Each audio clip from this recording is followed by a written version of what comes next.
ಸ್ನೇಹಿತರೆ,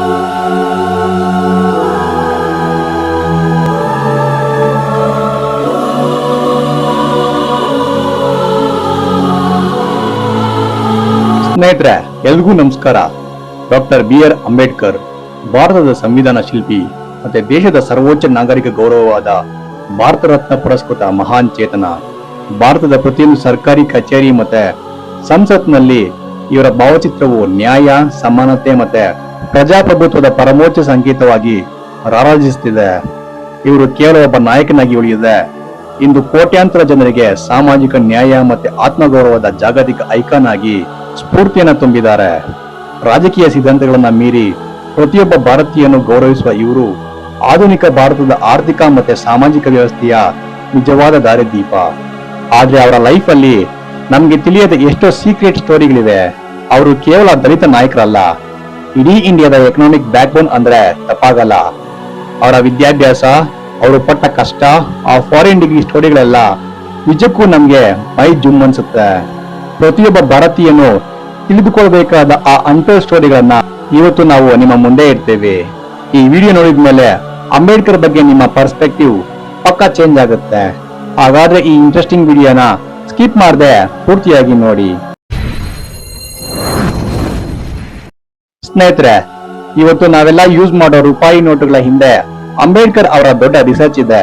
1925ರಲ್ಲಿ ಬ್ರಿಟಿಷರು Hilton Young commission ಅಂತ ಒಂದು ಸಮಿತಿ ಮಾಡಿದ್ರು.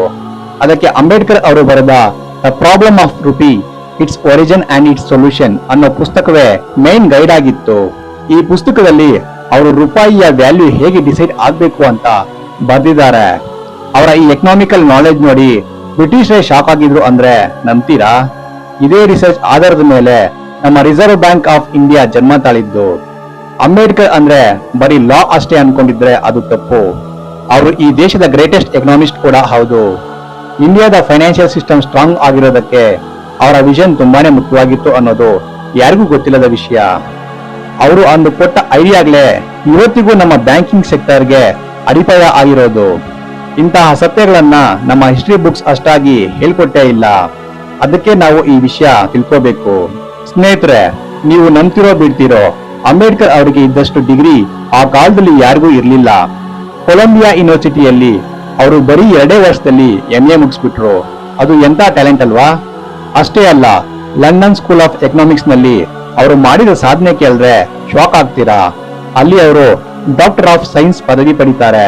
ಈ ಡಿಗ್ರಿ ಪಡಿಬೇಕಾದ್ರೆ ಅವರು ದಿನಕ್ಕೆ 18 ಗಂಟೆಗಳ ಕಾಲ ಲೈಬ್ರರಿಯಲ್ಲೇ ಇರ್ತಿದ್ರಂತೆ. ಊಟಕ್ಕೆ ಕೂಡ ಸರಿಯಾಗಿ ಕಾಸಿಲ್ದೆ ಬರೀ ಬ್ರೆಡ್ ತಿಂದು ಓದಿರೋ ಕತೆ ತುಂಬಾನೇ ಎಮೋಷನಲ್ ಆಗಿದೆ. ಅವರು ಓದಿದಷ್ಟು ವಿಷಯಗಳನ್ನ ಇವತ್ತಿನ ಕಾಲದ ಯುವಕರು ಇಮ್ಯಾಜಿನ್ ಮಾಡ್ಕೊಳ್ಳೋದು ಕೂಡ ಕಷ್ಟದ ಮಾತು. ಈ ತರಹದ ಎಜುಕೇಶನ್ ಬ್ಯಾಕ್ ಗ್ರೌಂಡ್ ಇರೋದ್ರಿಂದಲೇ ಅವರು ಸಂವಿಧಾನ ಬರೆಯುವಾಗ ಅಷ್ಟು ಸ್ಟ್ರಾಂಗ್ ಆಗಿ ನಿಂತಿದ್ದು. ವಿದೇಶದಲ್ಲಿ ಎಕನಾಮಿಕ್ಸ್ ನಲ್ಲಿ ಡಾಕ್ಟರೇಟ್ ಪಡ್ಕೊಂಡ ಮೊದಲ ವ್ಯಕ್ತಿ ಅಂದ್ರೆ ಅದು ಅಂಬೇಡ್ಕರ್ ಅವರು. ಇಂಥ ಒಬ್ಬ ಮೇಧಾವಿ ನಮ್ಮ ದೇಶದಲ್ಲಿ ಹುಟ್ಟಿದ್ದು ನಮ್ಮ ಪುಣ್ಯ ಅಂತಲೇ ಹೇಳ್ಬೇಕು. ನಿಜವಾಗ್ಲೂ ಅವರ ಸ್ಟ್ರಗಲ್ ಸ್ಟೋರಿ ಪ್ರತಿಯೊಬ್ಬ ಸ್ಟೂಡೆಂಟ್ಗೆ ಇನ್ಸ್ಪಿರೇಷನ್ ಆಗ್ಲೇಬೇಕು ಅಂತ ಅನ್ಸುತ್ತೆ. ಸ್ನೇಹಿತರೆ, ಅಂಬೇಡ್ಕರ್ ಅಂದ್ರೆ ಬರೀ ಒಂದು ಕಮ್ಯುನಿಟಿಗೆ ಸೀಮಿತ ಅಂತ ತುಂಬಾ ಜನ ತಪ್ಪಿಕೊಂಡಿದ್ದಾರೆ. ಆದ್ರೆ ಇಂಡಿಯನ್ ವುಮೆನ್ ಪವರ್ ಇಂದ ಅವರಿದ್ದಾರೆ. ಅವರು ತಂದಿದ್ದ ಹಿಂದೂ ಕೋಡ್ ಬಿಲ್ ಬಗ್ಗೆ ಎಷ್ಟು ಜನಕ್ಕೆ ಗೊತ್ತು ಹೇಳಿ? ಈ ಬಿಲ್ ಮೂಲಕ ಮಹಿಳೆಯರಿಗೆ ಆಸ್ತಿಯಲ್ಲಿ ಹಕ್ಕು, ಡಿವೋರ್ಸ್ ತಗೊಳ್ಳೋ ರೈಟ್ಸ್ ಎಲ್ಲವನ್ನೂ ಕೊಡ್ಸಕ್ಕೆ ಟ್ರೈ ಮಾಡಿದ್ರು. ಆದ್ರೆ ಆ ಕಾಲದ ಪಾರ್ಲಿಮೆಂಟ್ ನಲ್ಲಿ ಎಷ್ಟೋ ಜನ ಇದಕ್ಕೆ ಅಪೋಸ್ ಮಾಡಿದ್ರು. ಯಾಕಂದ್ರೆ ಅವರಿಗೆ ಹೆಣ್ಮಕ್ಳು ಮುಂದೆ ಬರೋದು ಇಷ್ಟ ಇರಲಿಲ್ಲ. ಈ ಒಂದು ವಿಷಯಕ್ಕೆ ಅಂಬೇಡ್ಕರ್ ಅವರು ಎಷ್ಟು ಬೇಜಾರಾದ್ರು ಅಂದ್ರೆ ತಮ್ಮ ಮಿನಿಸ್ಟರ್ ಪೋಸ್ಟ್ ಗೆ ರಿಸೈನ್ ಮಾಡಿಬಿಟ್ರು. ಹೆಣ್ಣು ಮಕ್ಕಳ ಹಕ್ಕಿಗಾಗಿ ಮಂತ್ರಿ ಪದವಿನೇ ತ್ಯಾಗ ಮಾಡಿದ ಲೀಡರ್ ಇವರು. ಇವತ್ತು ನಾವೇನು ಮಹಿಳಾ ಸಮಾನತೆ ಬಗ್ಗೆ ಮಾತಾಡ್ತೀವೋ ಅದಕ್ಕೆಲ್ಲ ಫಸ್ಟ್ ಸೀಡ್ ಹಾಕಿದ್ದೆ ಅಂಬೇಡ್ಕರ್ ಸಾಹೇಬ್ರು. ಅವರು ಹಾಕಿಕೊಟ್ಟ ಈ ಕಾನೂನುಗಳಿಂದಲೇ ಇವತ್ತು ಎಷ್ಟೋ ಜನ ಮಹಿಳೆಯರು ಫ್ರೀಡಂ ಅನುಭವಿಸ್ತಾ ಇದ್ದಾರೆ. ನಿಜವಾಗ್ಲೂ ಇವರು ಈ ದೇಶದ ಪ್ರತಿಯೊಬ್ಬ ಹೆಣ್ಣಿನ ಪಾಲಿನ ರಕ್ಷಕ ಅಂತಾನೆ ಹೇಳ್ಬೋದು. ಸ್ನೇಹಿತರೆ, ಇವತ್ತು ನಾವೆಲ್ಲ ಆಫೀಸ್ ನಲ್ಲಿ 8 ಗಂಟೆ ಕೆಲಸ ಮಾಡ್ತೀವಿ ಅಂದ್ರೆ ಅದಕ್ಕೆ ಥ್ಯಾಂಕ್ಸ್ ಹೇಳ್ಬೇಕಿರೋದು ಅಂಬೇಡ್ಕರ್ ಅವರಿಗೆ. ಮೊದಲು ಬ್ರಿಟಿಷ್ ಕಾಲದಲ್ಲಿ ಜನ 12ರಿಂದ 14 ಗಂಟೆಗಳ ಕಾಲ ಗುಲಾಮರ ತರ ಕೆಲಸ ಮಾಡಬೇಕಿತ್ತು. ಆದ್ರೆ ಅಂಬೇಡ್ಕರ್ ಅವರು 1942ರಲ್ಲಿ ಕಾರ್ಮಿಕ ಸಚಿವರಾಗಿದ್ದಾಗ ಈ 8 ಗಂಟೆಗಳ ಕೆಲಸದ ನಿಯಮವನ್ನ ಜಾರಿಗೆ ತಂದರು. ಅಷ್ಟೇ ಅಲ್ಲ, ಎಂಪ್ಲಾಯೀಸ್ ಸ್ಟೇಟ್ ಇನ್ಶೂರೆನ್ಸ್ ಅಂದ್ರೆ ESI, ಪ್ರಾವಿಡೆಂಟ್ ಫಂಡ್ PF ಮತ್ತೆ ಲೇಬರ್ ಯೂನಿಯನ್ಗಳ ಕಾನ್ಸೆಪ್ಟ್ ತಂದಿದ್ದೆ ಅಂಬೇಡ್ಕರ್ ಅವರು. ಕಾರ್ಮಿಕರಿಗೆ ಪೇಯ್ಡ್ ಹಾಲಿಡೇ ಸಿಗಬೇಕು ಅಂತ ಫೈಟ್ ಮಾಡಿ ಗೆದ್ದಿದ್ದು ಕೂಡ ಅಂಬೇಡ್ಕರ್ ಅವರೇ. ಒಬ್ಬ ಮನುಷ್ಯನಿಗೆ ವಿಶ್ರಾಂತಿ ಬೇಕು ಅನ್ನೋ ಕಾಮನ್ ಸೆನ್ಸ್ ಕೂಡ ಆ ಕಾಲದ ಬ್ರಿಟಿಷ್ ಸರ್ಕಾರಕ್ಕೆ ಇರಲಿಲ್ಲ. ಇವತ್ತು ಯಾರೆಲ್ಲ ಸಾಫ್ಟ್ವೇರ್ ಕಂಪ್ನಿ ಅಥವಾ ಫ್ಯಾಕ್ಟರಿಯಲ್ಲಿ ಕೆಲಸ ಮಾಡ್ತಿದಾರೋ ಅವರೆಲ್ಲರೂ ಇವರನ್ನ ನಿಲ್ಸ್ಕೋಬೇಕಾಗುತ್ತೆ. ಲೇಬರ್ ಲಾಸ್ ಅಂದ್ರೆ ಕೇವಲ ಫ್ಯಾಕ್ಟರಿ ಕೆಲಸದವರಿಗೆ ಮಾತ್ರ ಅಲ್ಲ, ಇಡೀ ವರ್ಕಿಂಗ್ ಕ್ಲಾಸ್ಗೆ ಅದು ದೊಡ್ಡ ವರ ಅಂತಾನೆ ಹೇಳ್ಬೋದು. ಇಂತಹ ದೊಡ್ಡ ಮಟ್ಟದ ಬದಲಾವಣೆ ತಂದಿದ್ರು ಅವರ ಹೆಸರು ಕಾರ್ಮಿಕ ದಿನಾಚರಣೆಗಳಲ್ಲಿ ಅಷ್ಟಾಗಿ ಕೇಳ್ಬಾರಲ್ಲ ಅನ್ನೋದೇ ಒಂದು ದೊಡ್ಡ ಬೇಸರದ ಸಂಗತಿ. ಸ್ನೇಹಿತರೆ, ಇವತ್ತು ನಾವೇನು ಡ್ಯಾಮ್ಗಳನ್ನ ನೋಡ್ತೀವೋ ಅದರ ಹಿಂದೆಯೂ ಅಂಬೇಡ್ಕರ್ ಅವರ ಇಂಜಿನಿಯರಿಂಗ್ ಮೈಂಡ್ ವರ್ಕ್ ಆಗಿದೆ. ದಾಮೋದರ್ ವ್ಯಾಲಿ ಪ್ರಾಜೆಕ್ಟ್, ಹಿರಾಕೋಟ್ ಡ್ಯಾಮ್ ಮತ್ತೆ ಸೋನಿ ನದಿ ಪ್ರಾಜೆಕ್ಟ್ಗಳ ಪ್ಲಾನಿಂಗ್ ಅಂಬೇಡ್ಕರ್ ಅವರ ಮೇಲ್ವಿಚಾರಣೆಯಲ್ಲೇ ಆಗಿದ್ದು. ಅವರು ಕೇವಲ ನೀರಾವರಿ ಬಗ್ಗೆ ಯೋಚಿಸಲಿಲ್ಲ, ಈ ನದಿಗಳಿಂದ ಎಲೆಕ್ಟ್ರಿಸಿಟಿ ಜನರೇಟ್ ಮಾಡಬೇಕು ಅನ್ನೋ ಪ್ಲಾನ್ ಕೂಡ ಕೊಟ್ಟಿದ್ರು.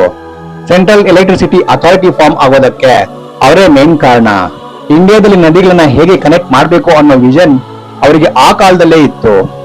ಗಂಗಾ ಮತ್ತೆ ಬ್ರಹ್ಮಪುತ್ರ ನದಿಗಳ ಪ್ಲಾನಿಂಗ್ ನೋಡಿ ಅಮೆರಿಕದ ತಜ್ಞರೇ ಅಚ್ಚರಿ ಪಟ್ಟಿದ್ರು. ಅಂದ್ರೆ ಅವರ ಲೆವೆಲ್ ಎಷ್ಟಿರ್ಬೋದು ನೀವು ಯೋಚನೆ ಮಾಡಿ. ಇವತ್ತು ನಮ್ಮ ಮನೆಗಳಲ್ಲಿ ಲೈಟ್ ಉರಿತಿದೆ ಅಂದ್ರೆ, ನಮ್ಮ ಹೊಲಗಳಿಗೆ ನೀರು ಬರ್ತಿದೆ ಅಂದ್ರೆ ಅದಕ್ಕೆ ಅಂಬೇಡ್ಕರ್ ಅವರ ಆ ದೂರದೃಷ್ಟಿನೇ ಕಾರಣ. ಸಂವಿಧಾನ ಶಿಲ್ಪಿ ಅನ್ನೋದು ಅವರ ಒಂದು ಮುಖವಾದ್ರೆ, ಆಧುನಿಕ ಭಾರತದ ನಿರ್ಮಾಣ ಶಿಲ್ಪಿ ಅನ್ನೋದು ಇನ್ನೊಂದು ಅದ್ಭುತ ಮುಖ. ಇಂಥ ಗ್ರೇಟ್ ಪರ್ಸನಾಲಿಟಿ ಬಗ್ಗೆ ತಿಳ್ಕೊಳ್ಳೋದು ಪ್ರತಿಯೊಬ್ಬ ಕನ್ನಡಿಗನ ಕರ್ತವ್ಯ. ಇಷ್ಟೆಲ್ಲಾ ಮಾಡಿರೋ ಅಂಬೇಡ್ಕರ್ ಅವರಿಗೆ ಒಂದು ದೊಡ್ಡ ಸೆಲ್ಯೂಟ್ ಹೊಡಿಲೇಬೇಕು ಅಲ್ವಾ? ಸ್ನೇಹಿತರೆ, ಈ ವಿಡಿಯೋ ಇಷ್ಟ ಆಗಿದ್ರೆ ಲೈಕ್ ಮಾಡಿ, ಶೇರ್ ಮಾಡಿ ಮತ್ತೆ ಸಬ್ಸ್ಕ್ರೈಬ್ ಮಾಡಿ. ನಮಸ್ಕಾರ.